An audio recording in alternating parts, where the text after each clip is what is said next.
এ বলার কিছু নেই। এই হাতিয়ারগুলি ভাঙিয়ে দেওয়া আর হাতগুলি ভেঙে দেওয়া, এগুলি মাথাটা উড়িয়ে দেওয়া, এটা এখন কি বলবো, এতে কি বাংলাদেশ তার স্বাধীন, তাহলে তো বাংলাদেশের অস্তিত্বই রাখবে না।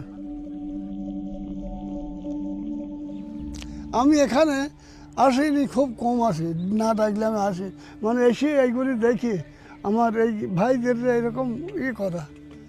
এখন আল্লাহ তখন সবই মঙ্গল।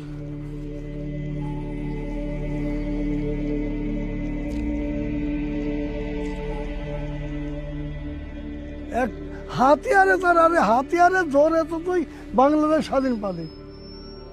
আমরা যদি গাটাপড় না দিতাম তো এই দেশকে স্বীকৃতি দিত? একই সেই সব ছেলেদের শিক্ষিত ছেলে তারা বলে। আমরা যদি স্বীকৃতি না দিতাম, এই বাংলাদেশ সরকার প্রথম সরকার না গড়াতাম, তো এই দেশকে কেউ স্বীকৃতি দিত?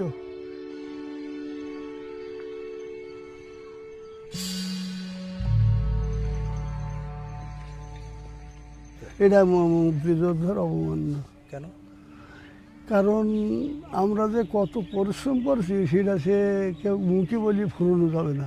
আর সেইটাকে যে একটা করা, নষ্ট করা, এটা মানতে পারেন আমাদের মানে, তবু আমাদের করার কিছু নেই।